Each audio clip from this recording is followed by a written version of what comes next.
Nine.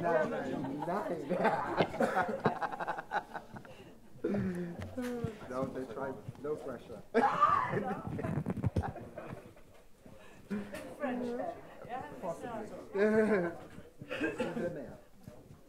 Italian too. German is not so good anymore. It used to be anymore? Good. Yeah, it used to be alright. It used to be okay. Yeah.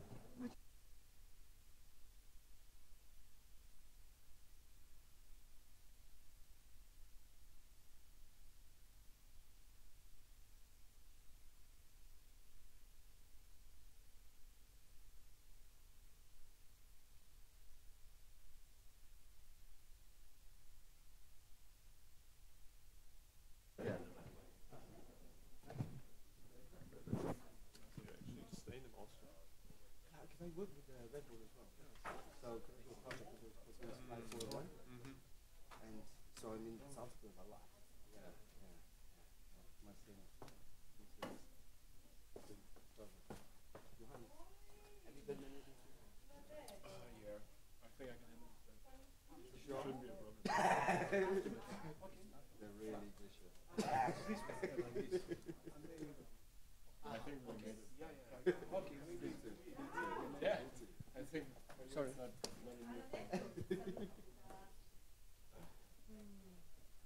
Brilliant stuff. Oh, I need this the right way around, didn't I? As well.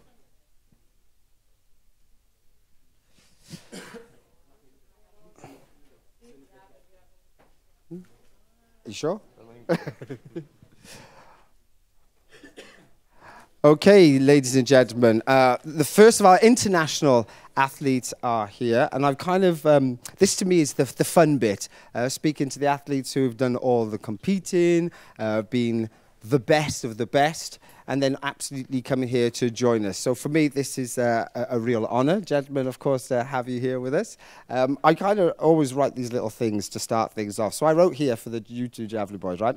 Our two Javelin stars join us today after numerous competitions, both internationally and domestically. Whoever is #1 in Germany at this moment in time seems to be #1 in the world. Do you think that's an accurate statement? Johannes?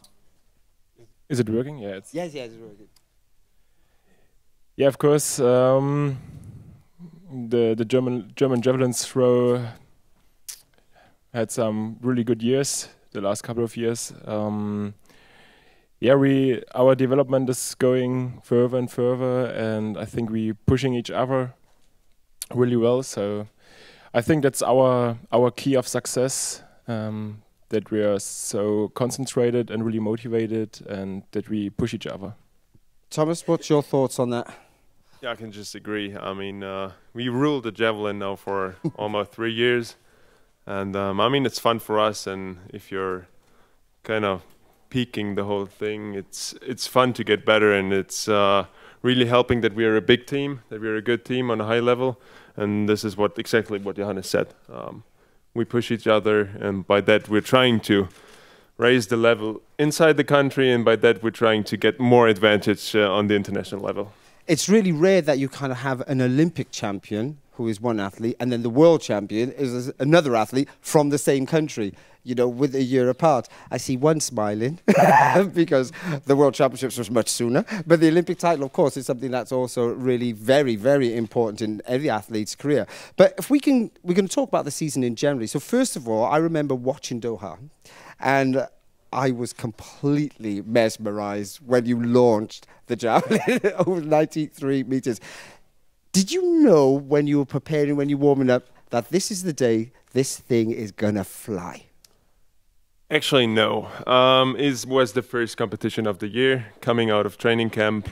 I had actually one session on track until the day of Doha, so I was just training on grass and doing a lot of technical stuff. And I felt pretty good in the warm-up. Everything was nice, straight and clean, but there was nothing really super aggressive or something. I was just letting it come. But this is actually the key to javelin throwing, and the challenge for the next years will be to get that kind of not wanting to throw and not wanting to give 110% into the throw. This is what's going to be key for the next years, I guess. Yeah, and when you launched that 93-meter throw, inside you thinking, they got a lot to catch up with.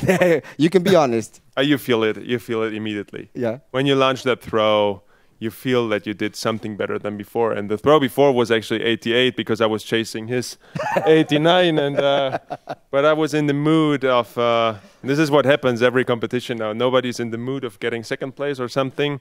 So we always want to win. And I just ran faster. And when the launch comes as clean as the one before and you just ran faster, it's going to be much more energy on the Javelin.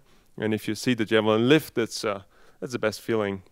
Especially for the javelin throwers, but it's also good for the spectators because they see pretty quick that there's something better than before. Yeah. I think when we come to the competition, they're going to see when you guys start to get going. That is for sure. So you were witnessing this throw now, Johannes, right? Because he's already just launched that 93. Did you think, oh man? Yeah, of course. My first thinking was I was in the first place and was in a good mood as well, and then was Thomas throwing probably 4 meters more than me, and I was like, oh shit, that could be could be the first win in a Diamond League meeting. Yeah. But the second thinking was, okay, Thomas is the current Olympic champion, and I respect him.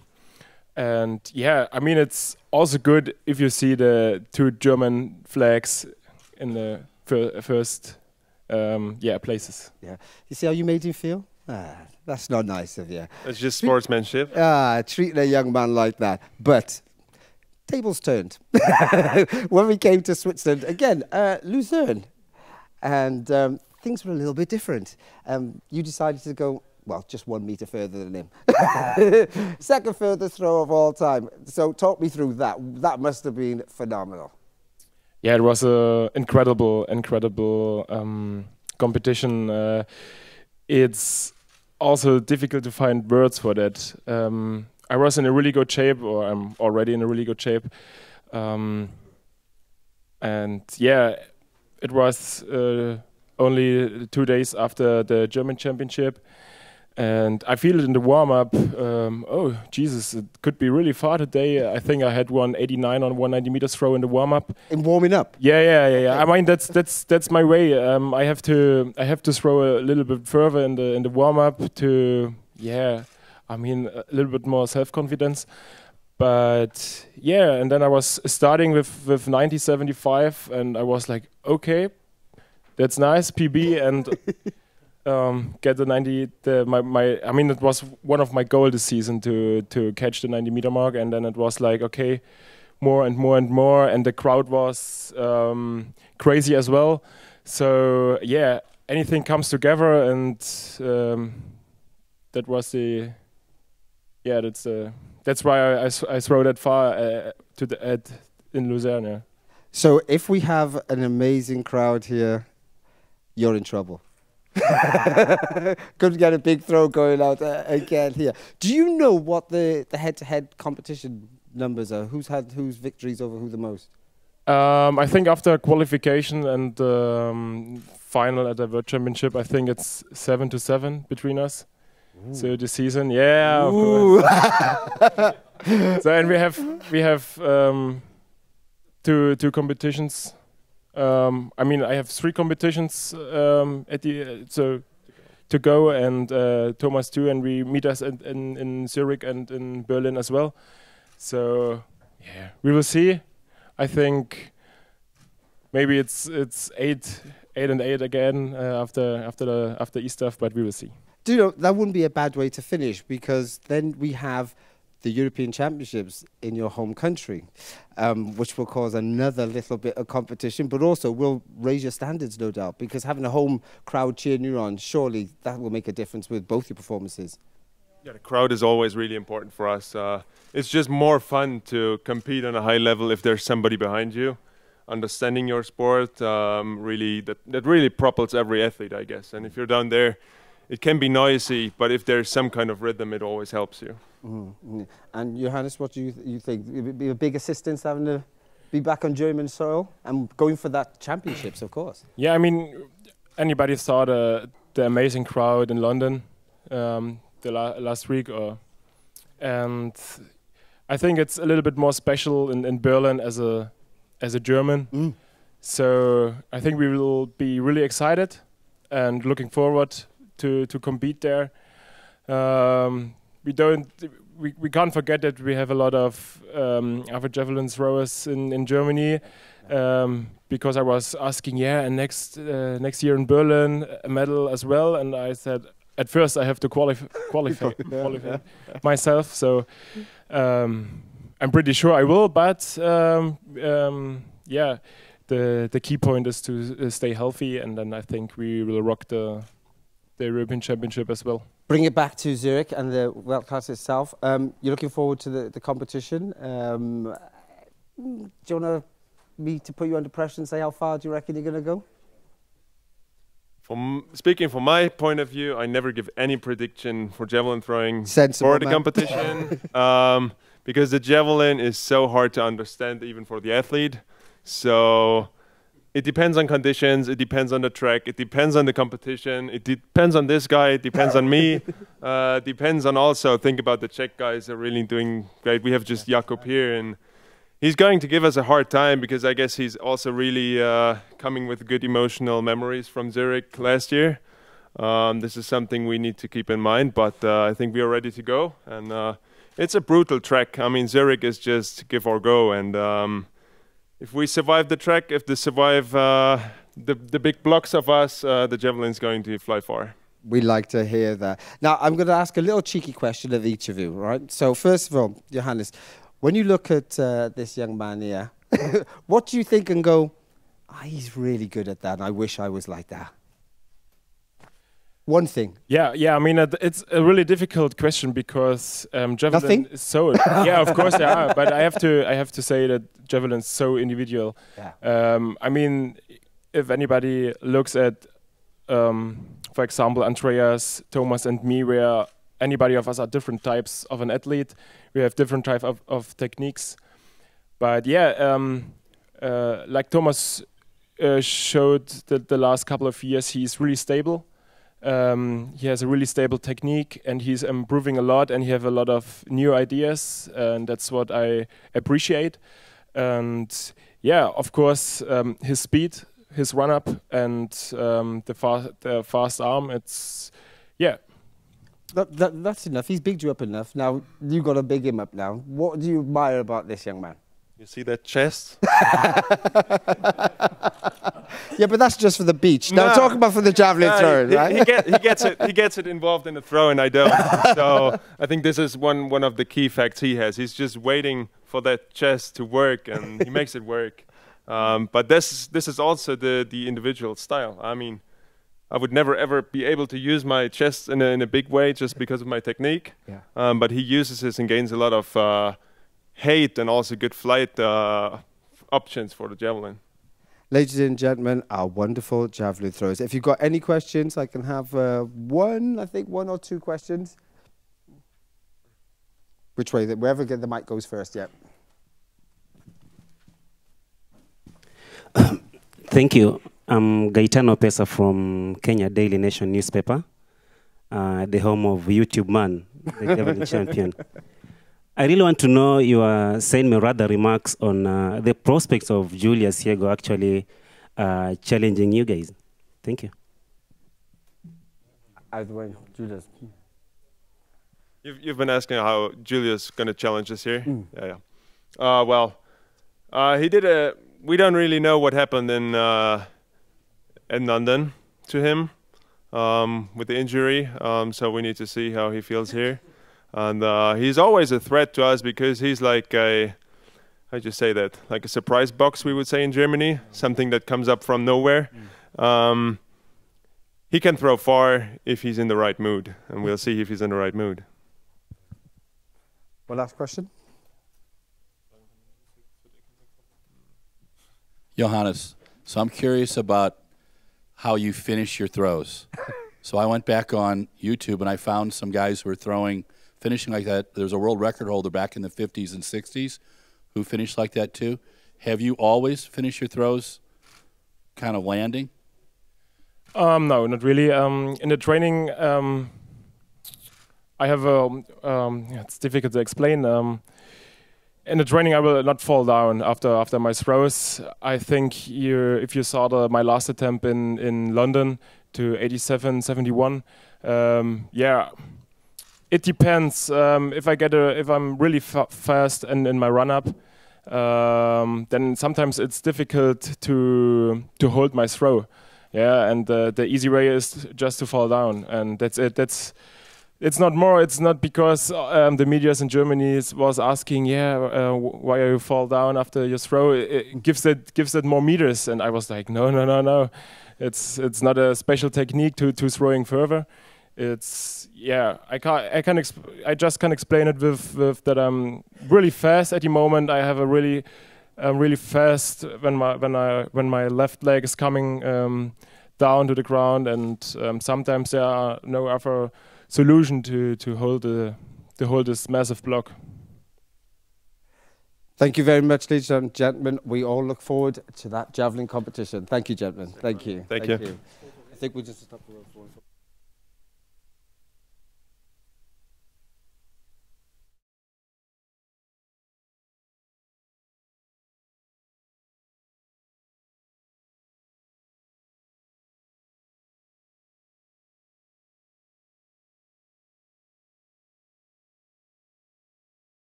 Okay, well, we've had some of the light throwers already. We've spoken to the javelin boys. And now it's time to pick up the pace and talk to some of the fastest women on the planet. World champion over 200 meters, Dafne Schippers.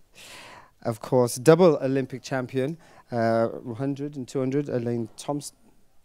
And 400-meter Olympic champion, Shaunae Miller-Uibo. It's great to have you. I haven't had the opportunity really to sit like this and talk to you all as individuals. Dafne, I've spoken to you on numerous occasions, whether in cafes, in hotel lobbies. We've chatted on numerous occasions, so we know each other quite well. So if you don't mind, I will start with Dafne, if that's all right. Really, a real quick question, Dafne. First of all, great bronze medal we all saw at the World Championships. But I wanted to know, once you won that bronze medal, did you find yourself now under more pressure to win the 200-meter title, to defend your title? It gave me more. I was more relaxed after that because I felt my second part of the race and it feels very good. And yeah, that gave me very good feeling for the 200 meters. And was there anybody particularly you felt that was going to worry you? Anybody you thought, well, they could come from behind now and just nip the title? Or were you pretty confident with your strength? When you're in the final, everything is possible. There's also all the girls are in the final are very fast, and you know that everybody is there, and yeah, that's not easy. Yeah, no title is easy to earn. That is for sure. Now, Elaine, a brilliant return to form in Birmingham. It was fantastic to see you back in winning ways and looking majestic as always. Wonderful to see that. But the semi-final of the World Championships was just incredible. It was one of the smoothest, silkiest sub-10 nines that I'd ever saw myself personally. And I think there was a huge buzz going around the stadium whether you were going to get under the 10.7 mark in the final. This is how people were talking after seeing that wonderful performance. It didn't happen. So many of us in the room may not know exactly what happened. Was it down to anything particularly in the final which kind of upset you so much? Well, I must say, I myself don't know what happened. And whatever happened at World Championship, it happened. I can't dwell on that right now. I have to just move forward and just focus on the rest of the season. Yeah, and of course, having the Olympic titles behind you as well, there was that huge expectation of people thinking, oh, well, if she's only focusing on the 100-meter race, it's going to be a good one. So did you feel that was that little bit more pressure to your performance? Honestly, there was no pressure. I mean, track and field is like life. Life is like track and field. Sometimes you plan, but it doesn't work out. And the way I went into the championship, everything was smooth, but it didn't happen as I had planned. So I have to just brush myself, tie my shoes, and just move forward and just look forward for the rest of the career and my track and field life. And as a true champion, that's exactly the right attitude to have moving on. That is for sure. Now, Shaunae, the 400 meters. I had you down as a clear favourite to take that title. I even got up at when you were about 350 mark and started looking in my bag to say what I was going to write about you because it was that clear you were going to win the title. What happened? Well, you know, at about 350 mark, I realized I had the race under control, and I took a sharp glance at the big screen and lost my balance on my right foot, and I ended up clipping my left foot. And once I lost balance, it was hard to get it back. And by the time I got it back, the race was already done. But it's a part of track and field. I live with it, I learn from it, and I move forward with it. So can I give you an invoice for the money I lost with that race? It's all forgiven. It's all forgiven. It's all forgiven. You ran a great 100 meters in Birmingham. You set personal best there, showing that you're still in great form. So you must be looking forward to tomorrow. Definitely. You know, the 100 in Birmingham was just basically for speed work. You know, coach threw me in there, so I was excited to get a few 100s in. But, you know, just making it to the finals there was a great experience for me as well, and to come up with a PB. But, yeah, it's just working on speed work, so I'm pleased with it. And I'm excited to run the 200 tomorrow, run against a lot of great athletes. And I'm looking for a great competition once again. I think lots of us are looking forward to seeing great athletes perform at the highest level, which obviously world-class very much is. Now, Dafne, you did the double. Shaunae, you did the double. Elaine, you didn't do it this time. Will we see you doing a double again soon, Elaine? Well, based on what my coach has, he said that the next double will be 2020 at the next Olympics. So I'm just taking it single at this time. Yeah. How difficult is it to really put the double together? I mean, Dafne, you've done it now on a couple of championships. So how difficult is it? It's really difficult because you know you start at 200 and your body is tired. That's really weird when you start the 200 meters with a tired body. But I think it's also a mind thing. When you feel okay and you feel okay in your mind, then you can do it. You can do it with a tired body, but yeah, it's hard.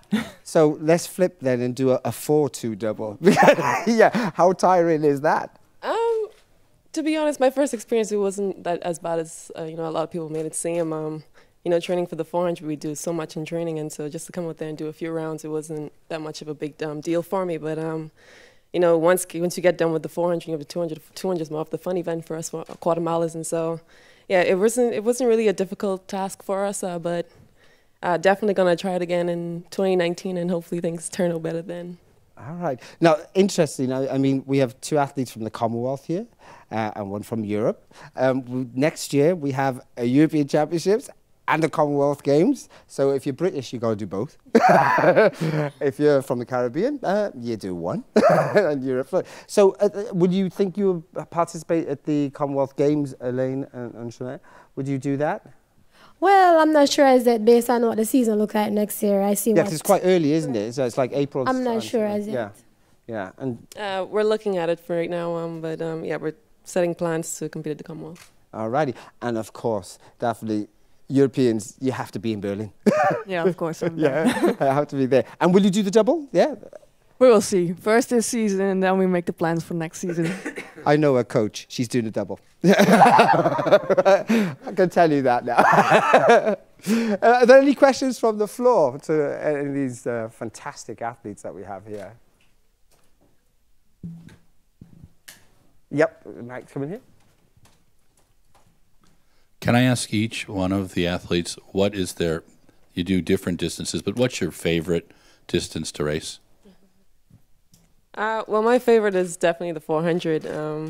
I love both the 200 and the 400, but the 400 gives me more of a challenge, and so I love a great challenge, and that's why I made it my favorite. So. Yeah, I think the 200, but sometimes I hate it and sometimes I love it. That's my thing of the 200. Well, I think it's the one. Why? The right question, the 100. Yeah, I would most probably have picked out those events as well. Yeah, in that sense. You can see the pure enjoyment. But, they're very highly skilled at each of the events they do. And preparation is always going to be key to your success. We were here in Zurich, obviously. It is the Diamond League final. How important is it to come to an event like this and still have head-to-head clashes against each other with, the audience and the press always questioning who's going to be the victor today? Does that add a little bit of fun, or does that add pressure to you guys' performances? It definitely adds a lot of fun to it. Me personally, I'm not one that takes on a lot of pressure, and so everything I do in track and field is just fun for me. And just to be able to compete with such a great class of girls and in such a great country like Zurich, I'm excited and I'm ready just to compete. Excellent. For me, it's a lot of fun. The main goal is done because it's the Worlds, of course. And yes. Yeah, now to have a lot of fun and to compete with these girls, I love that. Excellent. Well, to be at that final Diamond League is some of the best athletes performing here. So it's good coming back here to perform. It's my last 200 for the season. I'm just going out there to have fun. So no pressure is on me. Just normal thing, normal routine. Just listen to my music, stay focused, and just have fun. Ladies and gentlemen, any more questions from the floor? If not, I can allow the fast ladies of sport to go and relax. Any more questions? Yeah. This one, of course, for Elaine. Given the disappointment for yourself, obviously, of the London World Championships, do you think that this Diamond League final is an opportunity to, again, establish to the world that you are the best female sprinter there is? Well, right now, there's nothing to prove to the world. I'm just going out there tomorrow to have fun. It's my last 200 for the season, so nothing to prove. Yes, I'm disappointed walking away, but still, it's still having fun. Thank you. Thank you very much. Thank you. Enjoy your rest. They're just going to take a quick picture of you all. Should I put this on? Not me. I'm the ugly one.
Yeah, yeah. Don't let us down. We do really good. Really good.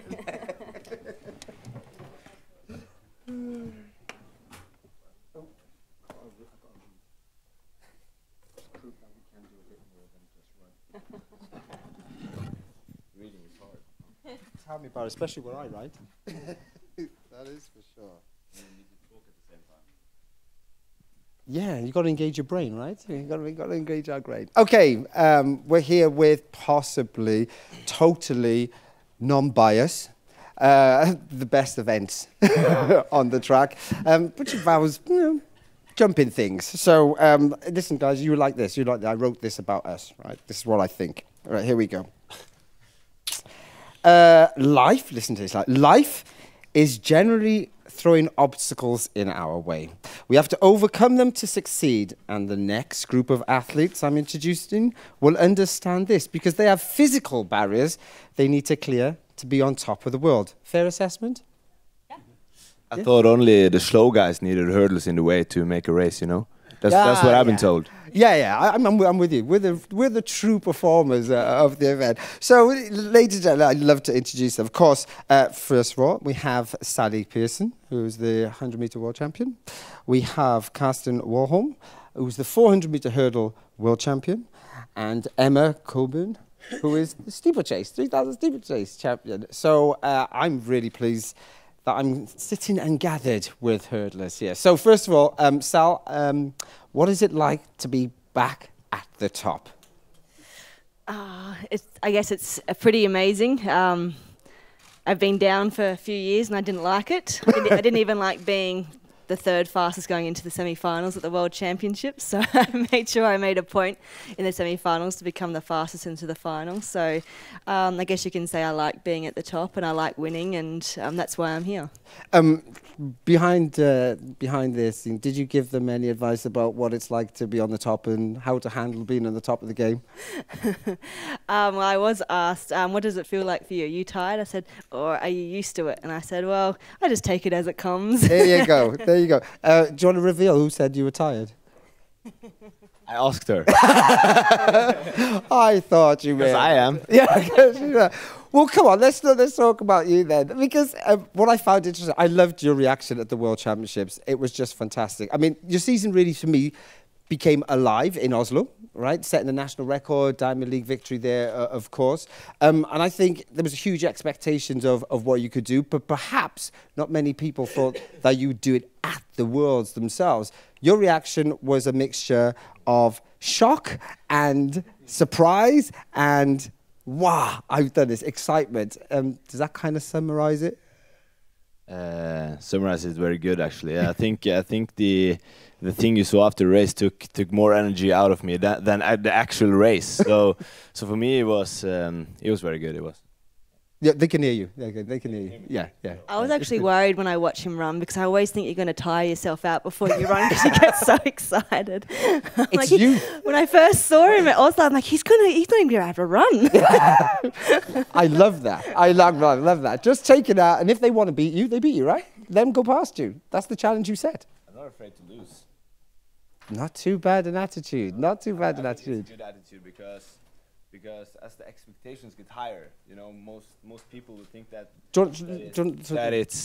it's scary to lose, you know, because of the pressure and the outside pressure from the media and everything. But for me, it's important to not be afraid to lose because that's what makes me a competitor. So no, for sure. Emma, world champion. How does that feel? It feels really good. I did not expect it. I was very surprised, and I think going into it, I thought if I was totally perfect, I could maybe get third, but realistically, fourth or fifth was where I was seated and where I thought I'd probably end up. So I was totally surprised, and I turned around and saw my Team USA teammate Courtney right there, and it was just. We didn't have quite the great reaction that he did, not like the meme that you can make, but I can teach you afterwards. Yeah. But it was still really fun, and it was really surprising, and I totally am enjoying this moment. Good, you should do. You've worked hard to be world champion. Of course, you should very much enjoy what you've done. But I've got to say, watching the steeplechase, you're possibly the best technician that I see, both men and women, if I'm honest. Where did you get that technique from? Well, I can't take any credit for it. Oh, you can take all credit. No, I mean, the very first time I tried the steeplechase, and I tried hurdling in high school. I just did one lap in practice over steeplechase barriers, and was like, "Oh, this is fun. This is cool," and it just clicked. So I still work on technique, and I'm nowhere. My form. The photos of my form don't look anything like these two athletes. Not quite there yet, but it just kind of clicked and came natural to me. So have you tried all different kind of activities, all different kind of sports that just kind of made you so agile then? Yeah. I was telling Colin earlier that I grew up playing a lot of sports, basketball, volleyball, skiing, snowboarding, hockey. Even did the high jump my freshman year of high school. Not the best, but kind of doing all these other sports prepared me for the steeplechase with like the coordination and like eye-foot coordination. It's kind of going into a water jump is almost the same as a layup or like going in for a hit in volleyball. So that footwork just came kind of natural. It just clicked a little bit. Yeah. I love the fact that you did skiing and snowboarding there. I'm a bit of a skier and snowboarder. Well, you got to come to Colorado and I don't ski anymore, but when I retire, we can go skiing. Okay, I got the invitation. You all heard it, right? Document that for us now so I can call back on that. I can join after ski. Yeah, oh, yeah, you can do that. You're after ski. Yeah, that's where I hang out these days. When I retire, I'll get back on the slopes. But now I'm an après ski type of girl. Sal, well, you've returned, as I say, to the top of the game again. You mentioned how much of a little bit of a relief that was for you as well, because you really worked hard to get there. You damaged your wrist, we all know that, but what it does to you mentally when you feel like you're losing competitions to people that you really think you can beat normally, how do you really rebuild that kind of confidence to return to the highest level? Well, I definitely think it's a good way to think about not being afraid to lose, because I certainly am not, and I've lost a fair few races in my career, and especially when I should be beating people. But at the same time, for me, I know how to run myself into shape, and even though having so many injuries is devastating and mentally tough, and I guess irrationally you're thinking, I'm done, I hate this, I don't want to do it anymore, I want to retire. But you don't make decisions when you're not thinking straight. I think you have to take that time to, I guess, grieve in a way. Like you cry, you get upset, you're frustrated, you're angry, but that time passes and you get through it, and you either come out the other side excited and want to get back into it, or you don't. And I knew that deep down, if I could get back mentally and physically, I knew that I could be the best in the world again. I just knew that I could be, and that's what kept me going. That's what drove me here to the World Championships, and I knew I had a chance, even though I was lined up against the world record holder. I knew I was in for a chance, and I knew what I was capable of doing. It was just a matter of who could do it the best on the day, and could these other people next to me, do they know the secret? Do they know how to win just as much as I do? But I don't know, so we just have to go out and see. Yeah, and you showed them. And I won. Yeah, you showed them. You showed them. Karsten, a completely different stage in your career. It was hammering down with rain at the 400 hurdle final. Lots of people were tipping you then just because of the weather. And I said to them, actually, I would tip him because he's pretty good. Yeah, to win it. Thank you. Nice to hear that for once. You know what I mean? Regardless of the weather, it's irrelevant. When athletes are in great shape, you're in great shape, right? Sun or shine, you're going to perform. What was your mindset, though, when you finished your warm-up and going into the final call, before you went onto the track? Yeah, I was probably coming from another approach than Sally. I was like, I don't know how to win, but I give my best, and I just go out hard, and hopefully it will be all the way in. And this time it was, so I was very happy about that. And also it's like you need to see every opportunity as an advantage, you know, and that's how you get a positive life in the everyday. And also I think you can get an advantage in the competition, of course. And Do you have a specific race strategy? Because now you know your opponents. Was there anybody you were thinking, well, I need to run a particular way, which will just really take them out of the race? For me, mostly the strategic part is the first rounds. You know, when you need to save energy. For the finals, it's all in. For the 400 hurdles, it's how fast you can get to the finish line from start to finish. Of course, also with the 3000 steeplechase, but you have your own lane, and yeah, just go as fast as you can, and that's what I'm trying to do. And it worked out. Boy, you do go quick. That's absolutely right. And Emma, that magical 9-minute barrier, you're pushing towards it, 9:02 at the Worlds. Yeah. I know it's you know, when we talk about 2 seconds, in general life, 2 seconds is really good. You know, oh, it's over. But I know in track and field, it's a lot. So, yeah, what is it going to take to go into that 9-minute barrier for you? The 9-minute barrier is something that prior to the Rio Olympics, prior to a year ago, was almost next to unheard of in the steeplechase. It had been done a handful of times, but it wasn't an area where women consistently found themselves. So up until last year, it felt to me like a distant goal, probably never attainable. And then when my competitors started breaking that, and now the world record's 8:52, it definitely feels more real if there's all these other women that can do it now. It's kind of like when Bannister broke 4 minutes and then everyone started breaking it. So it is this mental barrier that you have in your head, and it helps having opponents break it. So it's definitely on my radar in the next, you know, if not tomorrow, then next season for sure. So it's a, you know, the next big goal of mine for sure is 9 minutes. Will you have the opportunity to run more 3000s flat to improve your flat speed to obviously take you a little bit quicker? I hope so. I'm definitely not as good at flat events. I feel really at home in the steeplechase and really confident. And I think when I'm in flat events, that confidence doesn't come out, and I tend to second guess what I'm doing, and I tend to, you know, not make the correct moves during the race. So I hope I get more opportunities to run a flat 3000 or 1500s or even a 5000, just to, yeah, get more leg speed in those shorter events or work on my endurance and strength in some longer events. But it's definitely something I hope to do next year. Sally, flat running, you ran a flat 100 metres in Birmingham.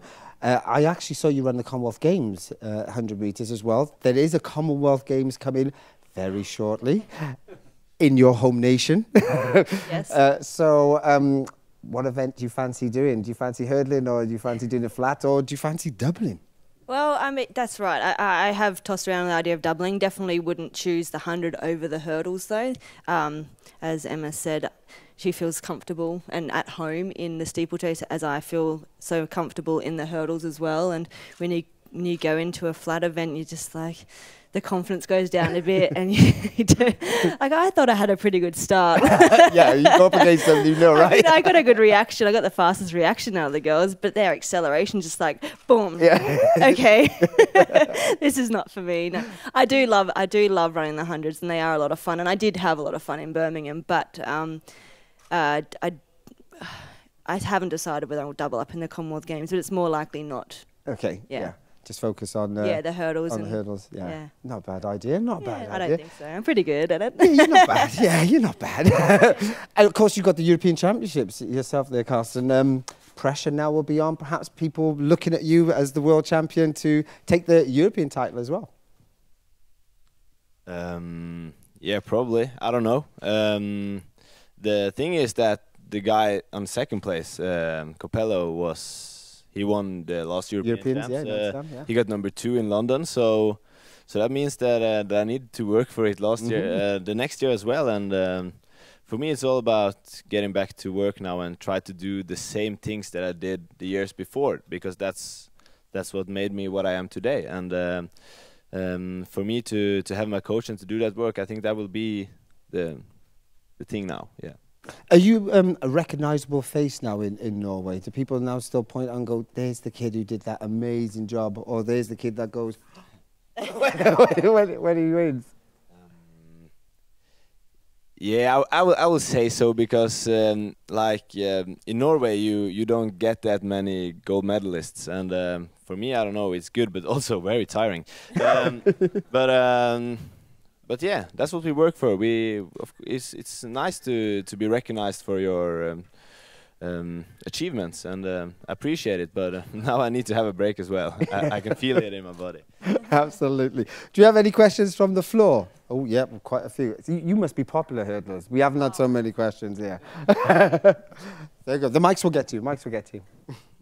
Emma, in terms of your preparation for the season, was there something different mentally or physically that of course contributed to your success this year? And the second part of my question is, you spent the last year working with Aisha Prat. What can you say about her development? Tough break in the final for her, but where do you see her going in the future? Yeah, I did have a little bit of a change from Rio to London. I changed coaches, and now my fiance Joe Bosshard is my coach. And Aisha moved out to Colorado. She and her husband Will uprooted their lives and took a risk to move out to Colorado and train, and it's been going really well. She's such a positive person and is incredibly talented, and is pushes me, is right by my side for most of our workouts. And so we definitely fed off of each other and pushed each other. And, had she not injured herself in the prelim, I think she would have, definitely been fifth and run 9:10 or faster. She's incredibly talented and is very hardworking. And I'm really lucky to have her as a training partner. Question to Karsten. After London, Karen Clement said that he's still the world's best. If you beat him here now in Zurich, can he still call himself the best? He can call himself whatever he wants, I think. For me, he probably is the best hurdler in the world. I don't know, but he wasn't the best hurdler in the world on the day it counts the most, and that's the feeling I have after London. But of course, he has very good chances to beat me tomorrow. He's a very good hurdler. Have great respect for his work, I must say. I truly mean it as well. Okay, it's not something I just say. And yeah, the 400 hurdles is a very open event now. So I think that's a good thing. It's very good for the audience, and yeah, we are here to entertain. And yeah, that's my answer to that. Yes, Emma. My question goes to Emma. Do you think your victory in London was an indicator that actually you guys from the USA are taking over from Kenya in an event that they have really dominated? And two, do you have prospects of coming to Kenya for training in future?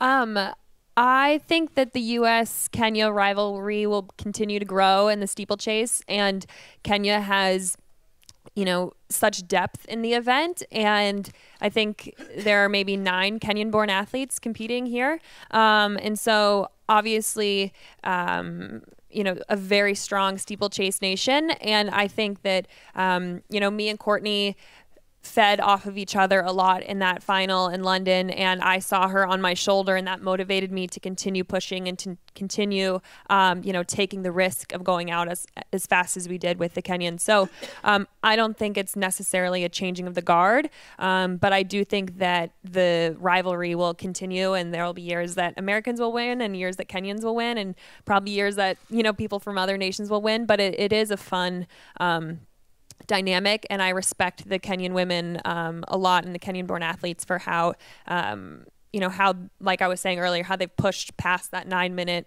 barrier, and that they're really kind of setting the mark for what the rest of us hope to achieve. And I train in Colorado, so I have the elevation that so many people go to Kenya to get that great elevation, and where I grew up is at 9,000 feet, so I train there sometimes. So I don't have any plans to go to Kenya to train, because where I live is kind of achieving the same thing, but I would like to go there and visit and maybe vacation sometime.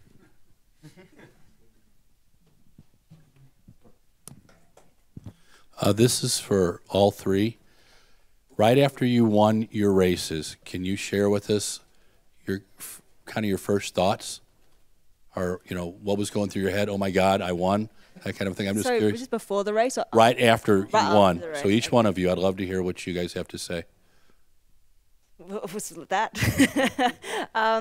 I think for me, right after the race, when I could see that I was in the lead, I think it was more proud because I have coached myself for a whole year now leading into the World Championships, and to be able to know that I did this for myself, as well as I have a little support network with me, my training partner who's always there with me at every single session, and my husband, obviously. They're my really close-knit ties, and to be able to have done that with them, I always said to, especially my training partner, I said to him, we did this together, and he felt really proud to be able to, for me to have said that to him, because we've worked really hard, and we have come from probably a really hard place with, I had 4 injuries within a space of 12 months leading into the preparation for these World Championships. So I was dealing with a broken body and trying to fix it and make sure that I was doing the right things. And so going through a really slow build-up into those World Championships was really difficult. And we had our really low points and our hard points to get there. So for me to be able to do that for us was just a really proud and an incredible moment. Yes. Hey, oh yeah, all three. Okay, all three. As Sally said, you of course you think about all the people that have helped you achieve this. My coach always tells me before the race, he says, do this, it's because we deserve it. Because we use so many hours in training, especially in the winter, you know. And of course everyone is thinking that way, but for me, I think we deserve it the most, and that's why and that's why I give it all. But as you could see, when I crossed that finish line, there was no rational thought in my head. It was just pure happiness, and I don't know. It was a special feeling, I must say, and everything was on instincts, and I was like, I need to enjoy this moment because they won't come that often. Every 2 years, what's wrong with you?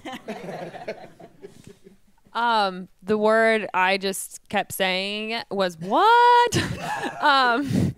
Like I went up to kiss Joe. I saw him in the stands, and he just was like what? That's what we just kept saying is, and in that annoying voice, like very extended and drawn out.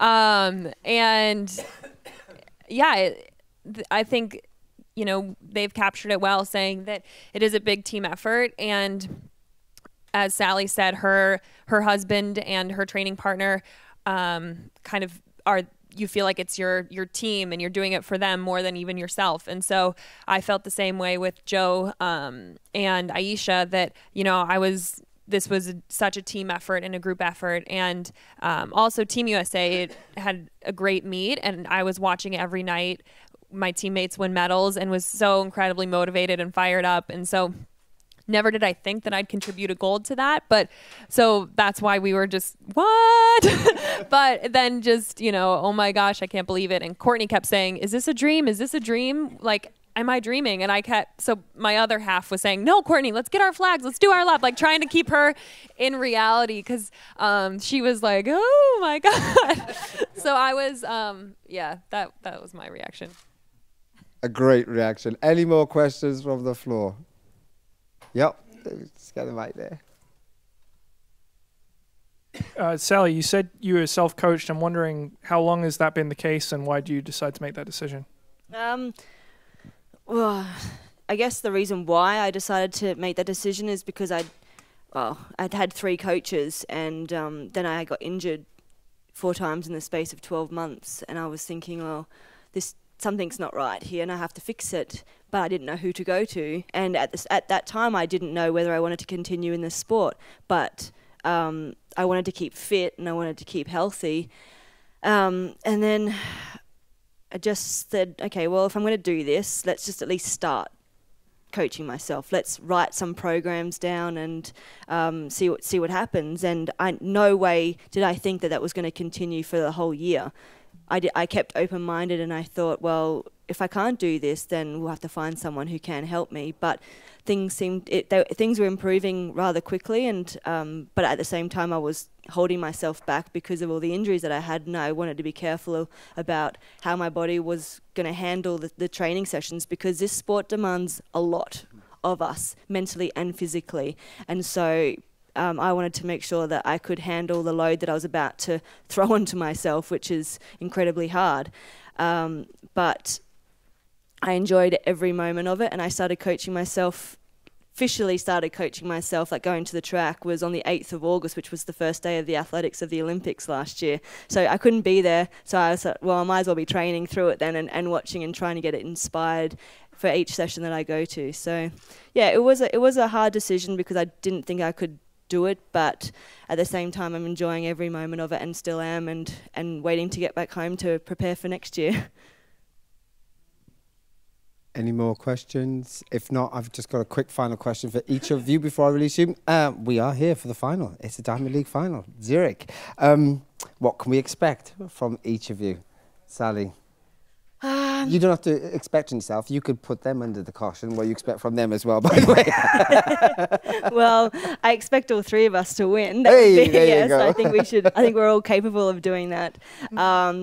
But surprisingly, I'm feeling really good. I didn't think I'd be able to hold myself up after the World Championships, because everything was programmed to that, to be at my best for that. But I've had a few hurdle sessions since, and I feel really good, and I have no reason not to run well tomorrow night.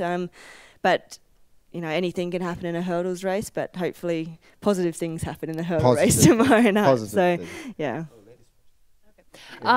What a gentleman. Here's Steve. Yeah, I think I have, I think I have a chance at winning, and similar to kind of how this whole year has gone, just looking at the entries, the Kenyan-born athletes are kind of ranked ahead of me on time still, and I'm just preparing myself for, any different scenario. The rabbits for the race, I think, are going pretty close to world record pace. So I'm not requesting that pace. I'm not going to be at the lead of that charge. But I think if I can be tough and hang in it, that, come the last kilometer, if I'm in the race, I have as good a shot as anyone to win. So just trying to, mentally prepare for all the different scenarios ahead. And physically, I feel good and am excited to end the steeple season here. Excellent. Karsten? Yeah, for me, I'm going to try to be the rabbit, and we're just going to see what happens at the end there. Of course, I'm tired. I said it before. It was harder to win the gold than I thought. It was like I said to Sally behind her that I should have taken the bronze, because I didn't know this is going to be so stressful. The gold medal, everyone is like, "Oh, how do you feel?" I feel good, but yeah, it's been tiring, and it's like just empty the fuel tank. I just need to do that now, and see how long it goes. But yeah, gonna try to be a rabbit or a wolf. Yeah. I haven't decided yet. Rabbit or wolf tomorrow. I'm not sure. And a victory would be nice. Would be nice. Of course, I like the trophy, so let's see. That's great. Ladies and gentlemen, Emma, Karsten, and Sally. Thanks, guys. Thank you. Thank you.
Okay. Sorry, no problem, no problem. We will. Don't need to worry, don't need to rush in that sense. I think everybody's just getting himself prepared. As you always know, I kind of do that big old spiel, don't I, before set up the event, you know, what they're going to do. But this one is the easiest one of lot. I just basically wrote for these guys, no offense now, right? I just went from track flyers to real flyers. Right, that is it, right? Well, the hurdlers had a big old introduction. What a surprise. Okay. So, of course, joining us, we have world champion Mr. Kendricks there. Renaud, Lavillenie, as you all know. And, of course, Mr. Barshim, wonderful high jumper. And, of course, the world champion at the high jump. And, you know, I'm going to start with you. I have to start with you because my name was on the crossbar in Birmingham after you jumped that 2 meters of 40, but you snatched it and you left with it. Where's the bar? You know, you just gotta do it. It's my 10th time jumping over 240, and I was really happy with the result. I'm like, okay, this bar is going home. And yeah, it's, I guess, somewhere on the way home, isn't it, Mr. Dan? Yeah. It's on the way home. Yeah, sure. It's going to be somewhere on top of my bed. I will find a good spot. I'll keep it there. Do you know, it was a fantastic performance there in Birmingham because lots of the athletes were all saying that they were tired and they were fatigued and they would just won a world title and they don't think they can raise their game to any particular performance. And then you step on the track as the world champion and set a world lead in height of 2 meters 40 and put everybody else to shame. How dare you? How come you still got so much energy left? You know, I know I was in good shape, but I didn't know I had that much capacity just that day because I was tired. And obviously, you know, I just won the world champs. You know, mentally you're like kind of happy and you don't feel that much of energy like to perform.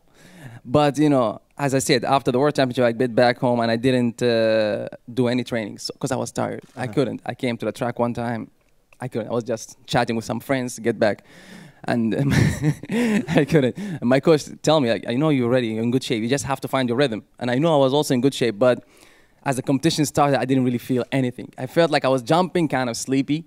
And after knocking 231 2 times, I feel like I switched up. I feel like some pressure again. I got like adrenaline and I wake up. And that moment when it switched, I just found my rhythm back. And then I was jumping like I was supposed to be. Now, the question I got to add to that is, why did you not attempt anything higher? Yeah. Probably I would be injured.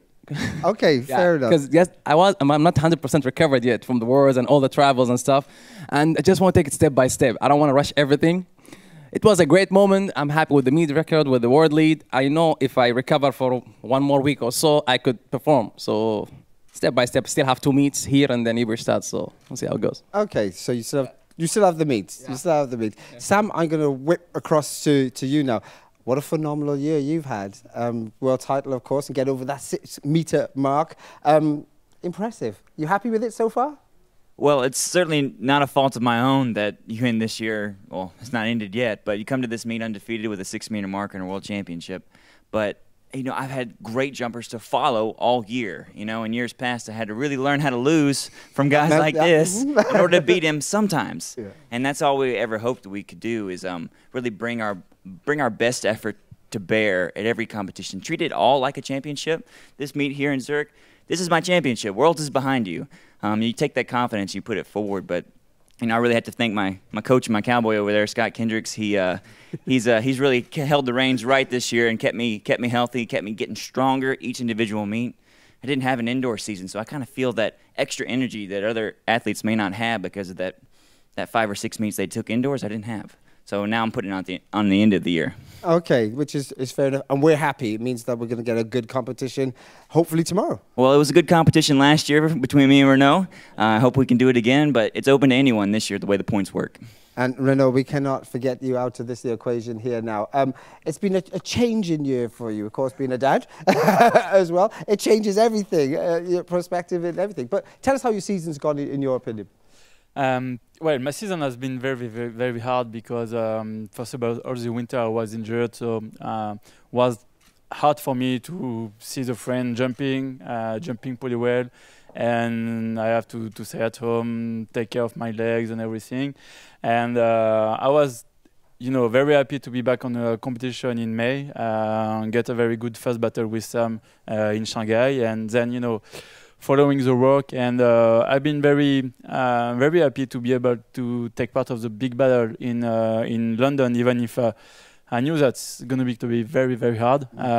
This guy was very consistent at the highest level, but I never give up, and I knew that just one miss can make the difference, and he could made it, but at least I was not able to jump as high as I could. But honestly, be able to take back another medal, one medal at home is very intense for me, and especially after a month of July, which was very intense with the birth of my daughter, and all the stress came from that. So yeah, I'm just very happy to be here. Zurich was a very great experience last year, and just expecting something better.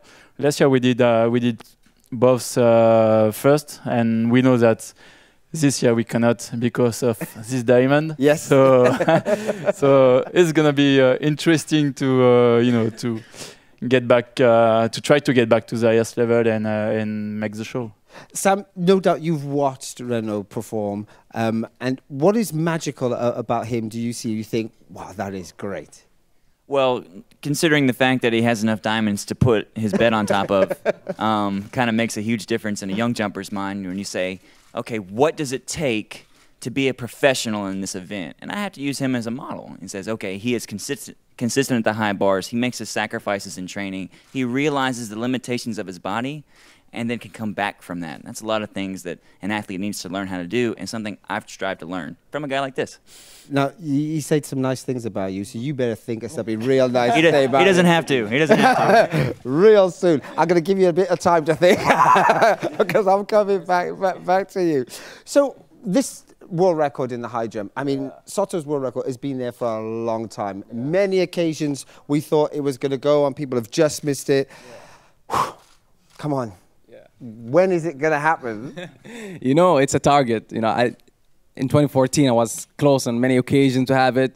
After that, I struggled a lot with some injuries. It took me like almost 3 years to get back, or 2.5 to get back exactly to this shape or to the way of running that I'm used to be, to take this much pressure on high jumps. And thank God, finally, I think I'm there.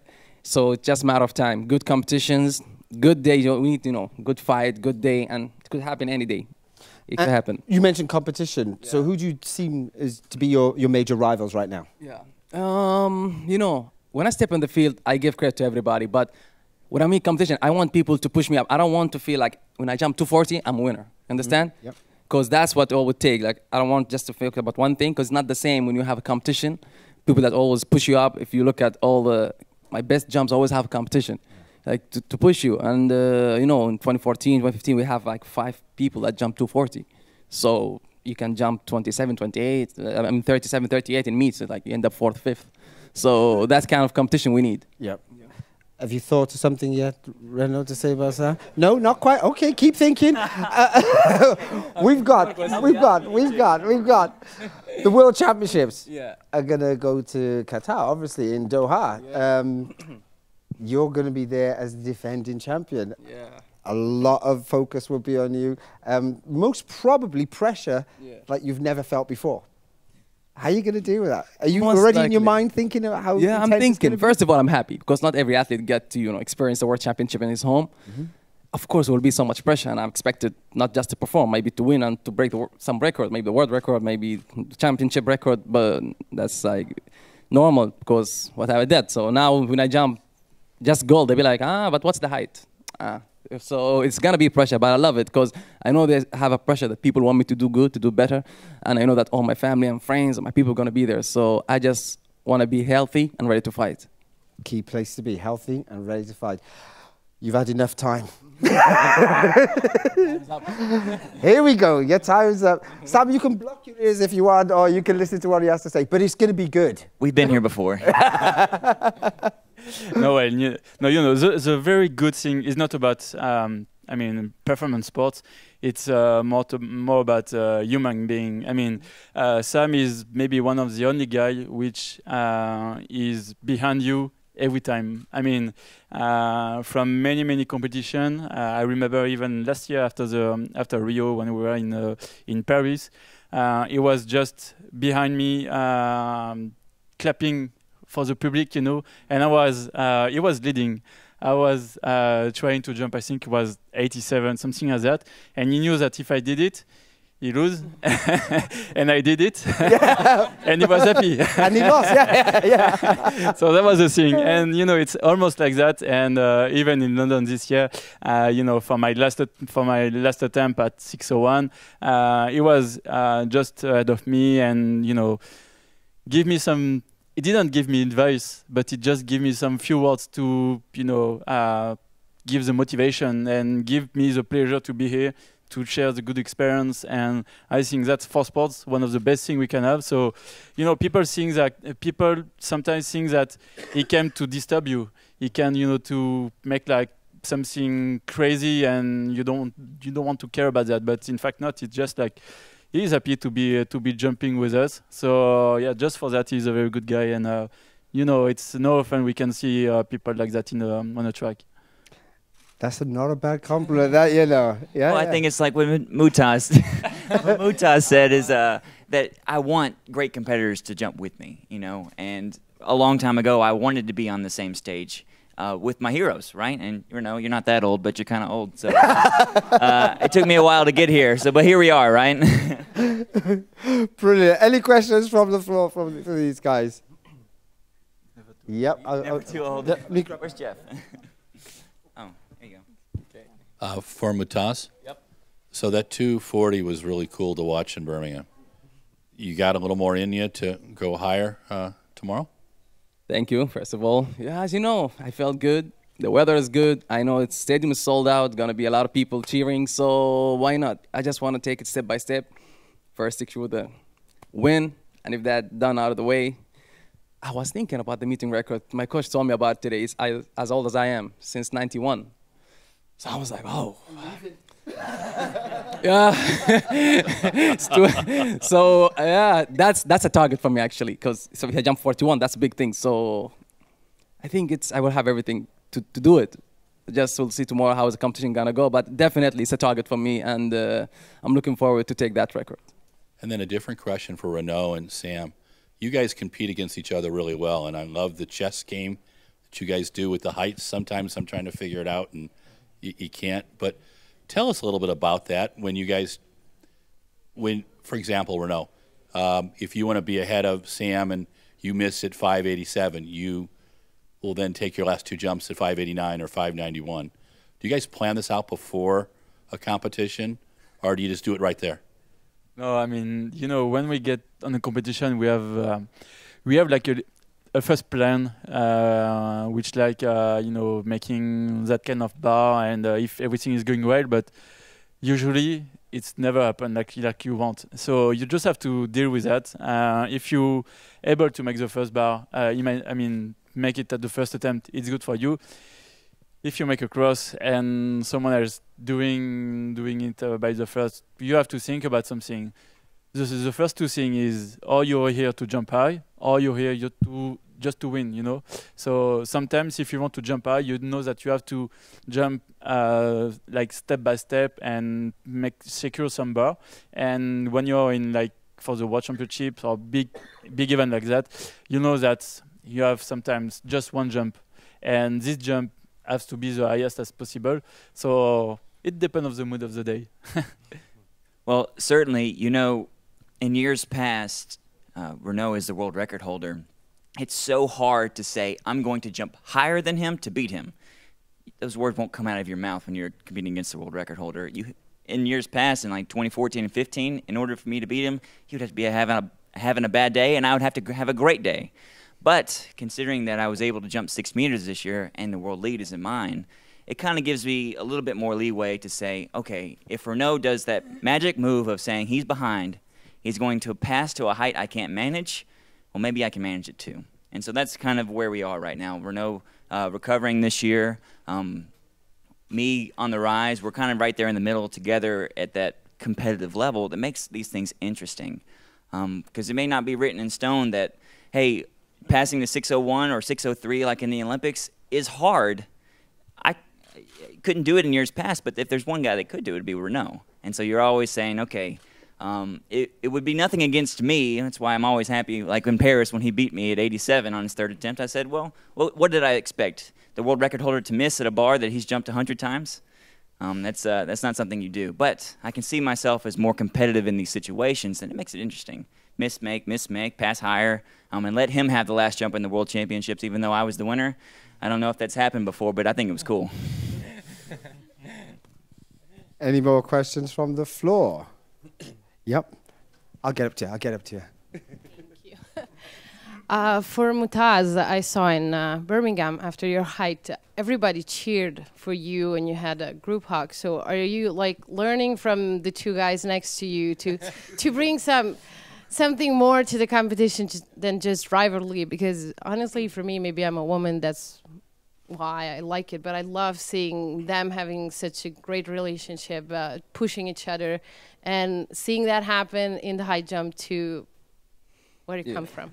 Yeah, it's, you know, as you say, it's like something similar like what Sam and Renaud have and all the other guys, you know. It's, you know, Renaud said, you don't see this very often on track. Mostly people, when I was coming up, when I started like 2011, my first pro year, like not so many people were friendly like this way. It's not that mean they're enemies, but, you know, they have that rivalry in the competition, outside field. Okay, when you get back to the hotel, we have lunch or dinner together, whatever.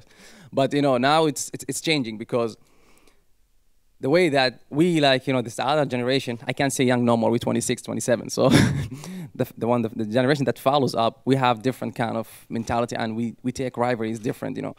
And me personally, my rivalry is the bar. Everybody's here, it's like challenge. It's more extra, you know, like if they take it, let's go. So we help each other. And just, you know, the way that we celebrate it, like in Birmingham, it's become natural. I didn't do anything. That's the way it is. Everybody's happy, you know. Of course, if I see somebody jumping that high, you know, 240 is like a kind of magical barrier for us. And if somebody jump it, we're all happy. And, you know, we celebrate. But after we go back, okay, next time I'm not going to let you take it easy. I'll be there with you. So that's what it takes. This kind of energy. It's like family. Of course, when everybody's jumping, I don't like to disturb nobody. Everybody have different kind of focus and trying to find the rhythm and everything. But no, if I'm out for competition, that's it. I'm done. Okay, now I'm helping him. You know, so we are more like family, and I love it. That's the way I think it should be, because it's also, don't forget, it's a sport. Mutaz, Renaud, Sam, I know you're having a great time, but I'm going to release you to go and have a little bit of a relaxing time. Cheers. And enjoy the rest of Zurich. And of course, we wish you all the best of luck tomorrow. Thanks very much. Thank you very much. Thank you.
I think is this the yellow mic is on. Do you want to give a test of your green one? Yeah. Go again. We're in business. It's brilliant. I'm really pleased that we're here with Sir Mo Farah, which makes me very happy indeed. I think this is the first time for a very long time that I've sat down and had a proper chat with you. So this, for me, I'm looking forward to this immensely. We've had a very good press conference so far. I hope everybody will agree with that, because the jumpers have been brilliant and the hurdlers, as you know, would be outstanding. Of course. And now you got to fly the flag on so many levels now, right? So I wish you the best of luck there. But I'm going to go back to the first time I actually proper remember meeting you, right? And I'm going to see if you can remember this. I bet you don't, right? No. Yeah, I bet you don't. Right. We were at the London Marathon. Yeah. And you were starting the mini marathon. Yeah. You remember that? I do remember that. All right. And you were really shy at the time. And do you know what he said to me? He said to me, I don't think everybody's going to know who I am. Ooh. Yeah, how life changes, right? How life changes indeed. You're from there on, though. The reason why you were starting the mini marathon back in the day is because you were so successful at the mini marathon in London. You won it on numerous occasions. I still think you've won it more than anybody else has won it, that mini marathon. So you were rightfully there and people did know exactly this. So really your rise to the top has been quite steady, hasn't it, and gradual all the way. It hasn't just happened overnight, which many people may think that, but it's actually taken a lot of graft, which I've witnessed. So in your own words, let's just go back to the beginnings and how you ended up where you are today. Yeah, I do remember that clear race when I did the mini marathon. Obviously, I took part in the mini marathon and I had the chance to watch the London Marathon, which was huge at the time. As a youngster, I think I won it like 3 times in a row, and then I think a couple of years I was second. I had hair then. I do remember it clear. And I never forget the comment when I got interviewed. I was a little shy kid. I got asked a question, what do you want to do? And all I wanted to do at that point was be able to run for Great Britain. And I remember saying, yeah, I just want to run for Great Britain. They still play it back. And then at that point, I got to run for Great Britain, did the European World Juniors. I was 11th, or I think 10th, with Kendricks was second at the time. And then over the years, it's been gradual. And then we're in the European under 20 and then under 23. I never won under 23. I was second twice. And then from there, I got a chance to run for Great Britain in the senior, and I remember when I got my senior fares was huge, but I never quite followed through, and I was thereabout, obviously running as a senior, but never made any impact. And clear one was in 2000, I think it was 2007, Osaka, where I missed the medal by half a second, and that was huge. I was just like literally like there on the belt going into it, 200 meters to go. The guys took off.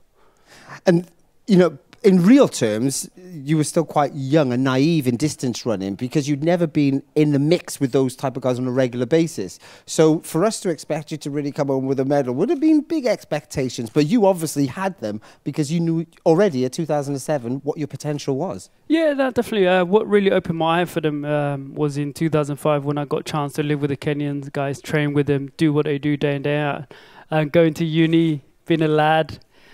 I wasn't applying the same way as I apply now or against my opposition. They would just eat, sleep and train. And at that point when I realised was that how the wake-up call was when I had a chance to live with them and seeing them what they do, sleeping 8 o'clock, waking up like 6:30, playing some music, going for a run. And I'd be like, what? Are you going for a run? And for me, I was going to run like 10:30, 9:30 and just going with the flow. And I didn't know any better. And I think that has changed the attitude I have towards it, and chance to train with them, competing with them.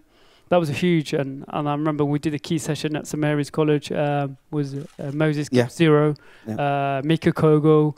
There's a lot of guys. Benjamin Limo at the time, I think he was a world champion, and I was up there with him, and I was starting to believe myself, thinking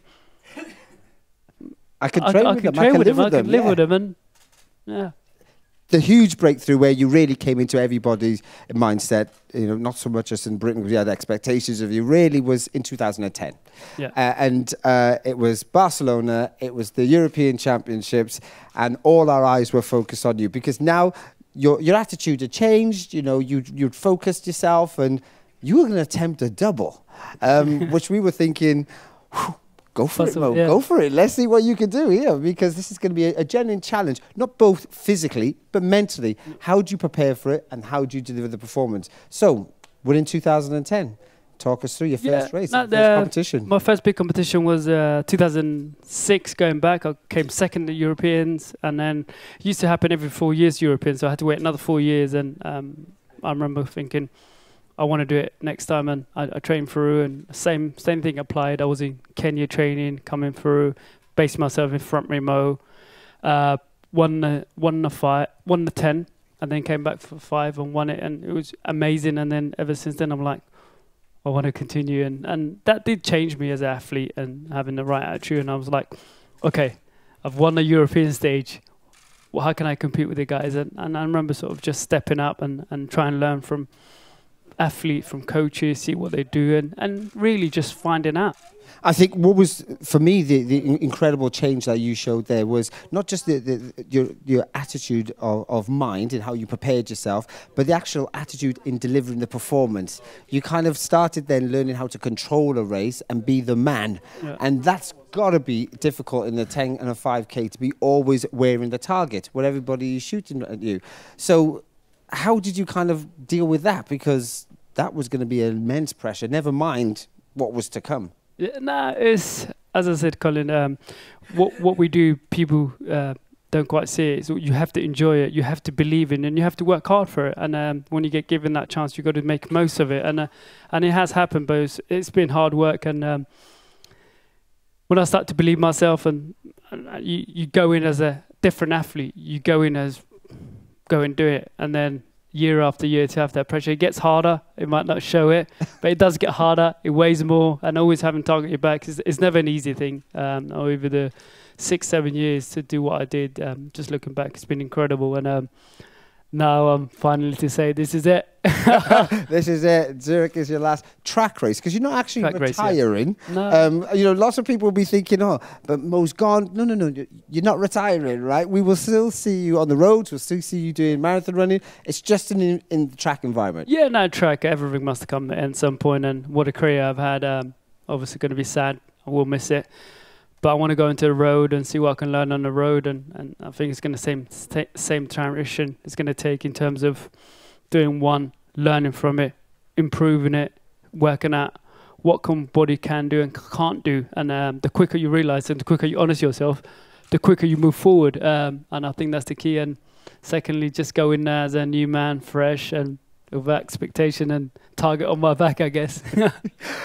I'm going to ask you about your Olympic Games, your 2 victories, your double-double as you did. Now, which one of those were the toughest? Was it in London, or was it defending the title in Rio? I think London, without going into it, I would just block everything out, and I didn't expect.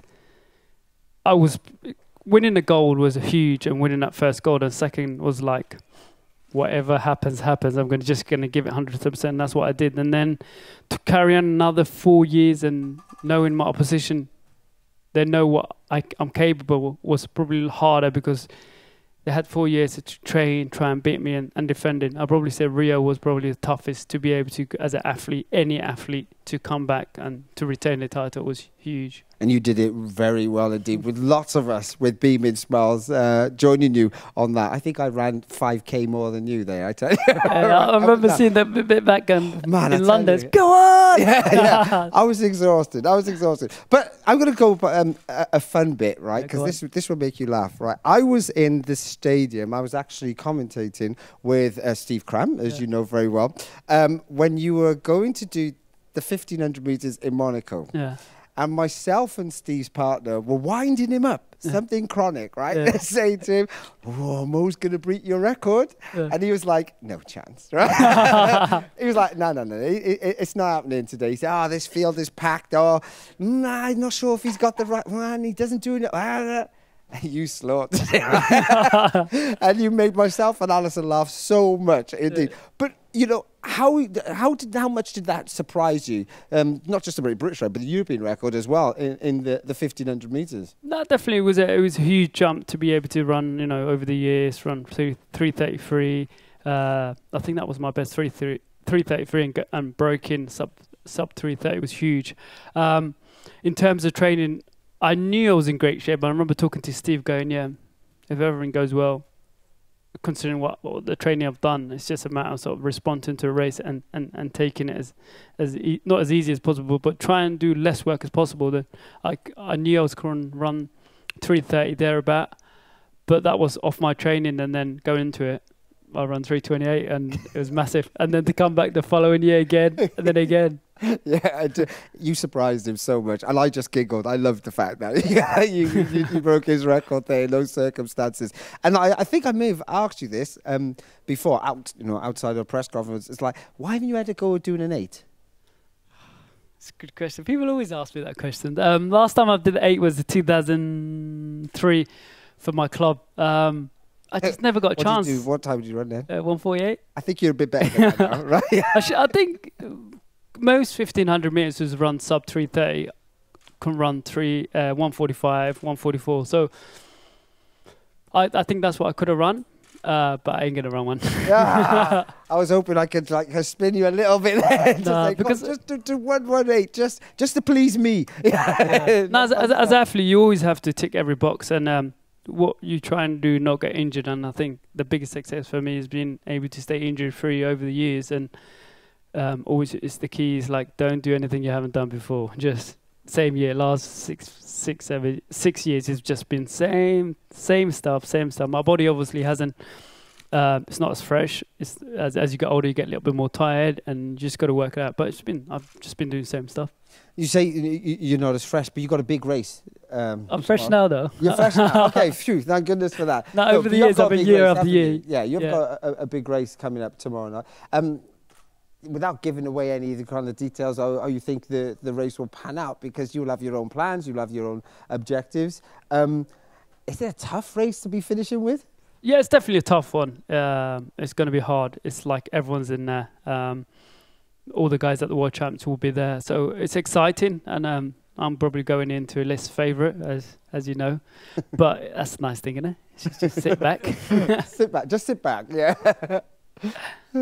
But as a race as it is, emotionally, this is the other thing I want to attach to it. You know, you've done your last race in the UK, and it was a good race. It was a strong race by you, and the crowd were. The crowd were always amazing. Was just amazing, wasn't it? Yeah. And here in Zurich, it's going to be exactly the same. How are you going to deal with the emotion of it being your final race as well? I'll try not to think about it too much. Sorry. But, you know, the crowd do get behind you here in Zurich. And as you can see, the track is very... the crowds are really close to the track. So it's going to be a great atmosphere. I'm excited. And to say one final race. Will you cry? Don't know, mate. We'll see. If you see me, I'm going to make you cry. I'm not going to let you leave without you crying. That is for sure. Yeah. And do you have any idea where you're going to take will be your first road race then off this season? Because obviously, I think you're doing great. I'm not sure yet. I'm not sure. So outside of this season, where would be your first kind of road racing idea? Where would you like to start? I'd like to be able to just go into a marathon where you properly prepared. Obviously, you know, you always have the big one. You have Boston, New York, London, Berlin. You've got so many big marathons. And as for me, it's just see which one really fits in, and but just go in as a new man and be you, right? Be me in it. There's poor Ricky over there. I hope he's taking note now. So Boston, Berlin. You at least you have to get those phone numbers for them to make sure your man is in the field. But you can't hide the fact you're Mo Farah. People are going to still want to beat you because you are Mo Farah. How are you going to deal with that as well, expectations on the marathon run? I think it's the pressure you put on yourself, and I'm not putting too much pressure on myself. I have run my debut 2:08, which wasn't good enough to compete with the guys, but just enjoy it really and learn from it, talk to athletes who has run 205, 204. Do you think 208 is really bad as a debut?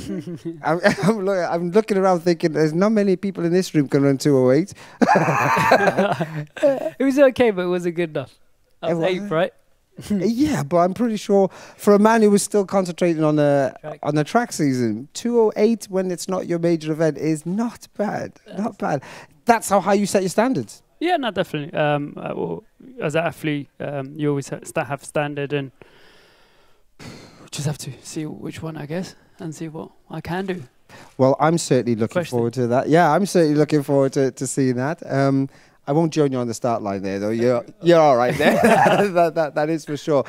Time to open up the questions to the floor. Mo, you're in charge. It's your press conference, so you can ask, you can point to the people. So, if anybody got questions, it's over to you, sir. Mo, you haven't gone for a lot of fast times in the 5K over your career, and probably won't tomorrow unless the guys in front of you get it going. I'm wondering, when do you think you were in your best shape ever on the track? And at that point, what time do you think you would have been capable of in an all-out 5,000? Yeah, that's definitely a great question. As a question that I asked myself, what could I run if we didn't have a championship? And as you said, tomorrow it's going to be guys in front, and I think it's going to be different because there's a lot of money to grab that front, and I'm sure most people will try and get that. Going back, I'll probably say the best shape has been in 2013 when I ran in Moscow. That's when I thought, looking back at my diary, I keep note of everything I do daily. Looking back on it, 2013 I think was the year I felt great. I felt like some of the sessions I've done I could have run decent times, and realistically as an athlete you always have to have barriers and run. I remember here I broke the British record, 12:57, and then went beyond Monaco, run 12:53. And that year, I think I could have run probably about 12:45, 46. I think it all just depends how the race is obviously run and how far the rabbit could help. But 2013 was probably, looking back at everything, probably the best shape. Yeah, go on. Hi, Mo. So it's been about 10 days since your 10,000, and I remember you coming into the media room and you were pretty beat up afterwards. But talking to a lot of your British fans and a couple former British internationals, they told me they think it was the finest 10,000 ever run because everybody was trying to take you on.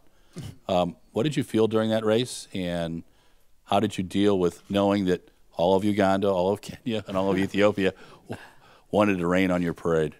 No, it's important. That's what athletics about. And for me, that 10K race was probably one of the hardest races of my life in terms of major championship. And to know the times that we run, I run 4 seconds outside my personal best. I could run that personal best that night. And as you said, everybody was against me, and I'm thinking that way to beat me. I was getting pushed. Kenyan guys take it, Uganda would take, and then you got the Ethiopians, and it was everyone against me. But that's what the sport's about, and I hope it leaves great memories, and we could look back years ago. That was a good race. Certainly was. Yeah, it certainly was. Any more questions there from the floor? Yeah, go on. Go on. So, Mo, my thing always was that if someone could get you before 1,000 meters to go in the 10, they might stop you from winning. When you hit 9K and you're still feeling good, did you feel like, yeah, this race is mine? No, I knew if I tactically get it right and be at the right place and not respond if someone went crazy and, sacrifice themselves. I was just a matter of being patient. As we got closer to laps, 3 or 4 laps ago, I probably got more stronger. I felt like looking around, who can kick? What can I do? And got more comfortable. And I'm thinking at that point, yeah, it's getting closer to my territory.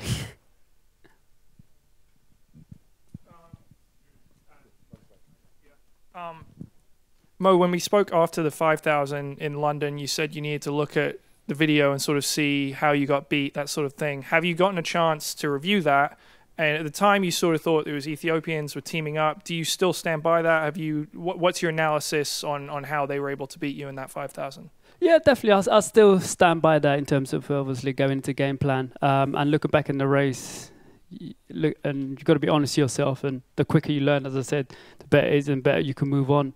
And looking back on it, tactically, maybe I should have been in first spot and holding that point going into it, but I had nothing left. I was like I was tired. I was working hard at that point. I was thinking, yeah, if I carry on this, I won't make it to the finish line, and getting a little bit boxed up. That happens, and come down home straight, just find another gear, and thinking I can't finish fourth. And I just remember going to it, and yes, I have looked back and learned a little bit, but it's different, you know. Most of the guys didn't do 50 laps around the track, and I was honest, and that 10K did take tons out of me, more than any other championship.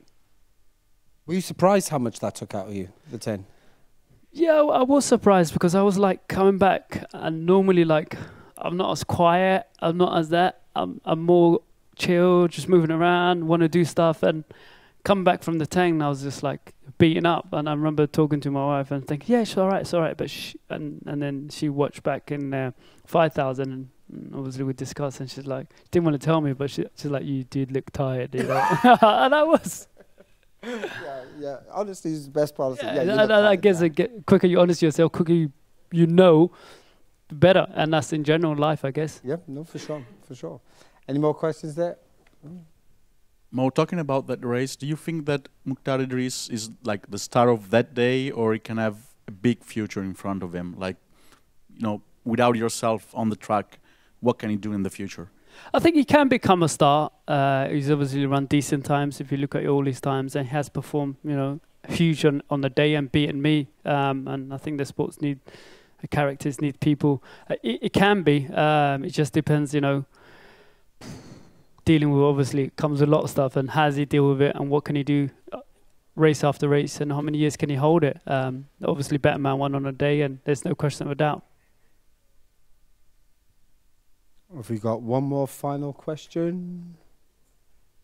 If not, it will be me giving you the final question. Here we go. Yep, sorry, go ahead. Okay, you talked more about what you could run an 800 in. And we watched you run the last lap in a 400. And I haven't been able to find you run a 4x4 anywhere. You ain't going to find me out. You're not going to do one now, but what do you think you could run a 400 in? In training, I've run sub 50. So just depends. Maybe. Yeah, something called the starting blocks. Maybe 47. Maybe. Yeah, you can start out blocks. I should beat the women, right? Anyway. I'm not so sure. I think the women run 400. Yeah, they can do close to 48. Yeah, so I should be able to just beat them. Mo, listen, it's been wonderful watching your career develop from, I've got to say, from a young boy to a mature adult and becoming the great athlete that you've become. I thoroughly enjoyed your journey. Thank you for all the wonderful memories. And you've got one more memory to give me, which will happen tomorrow night. Yeah. Hopefully it's a successful one. If it's not, I'll be still crying. No, definitely. And as Colin said, you know, opportunity doesn't often come, and you have to make most of it. And I think anything is possible in life if you believe enough and work hard for it. And hopefully we'll see one more time tomorrow, and then chill out time. No time. No, Farah, thanks a lot. Thank you. No problem. Thank you. Thank you. Okay. Not me. I'm not.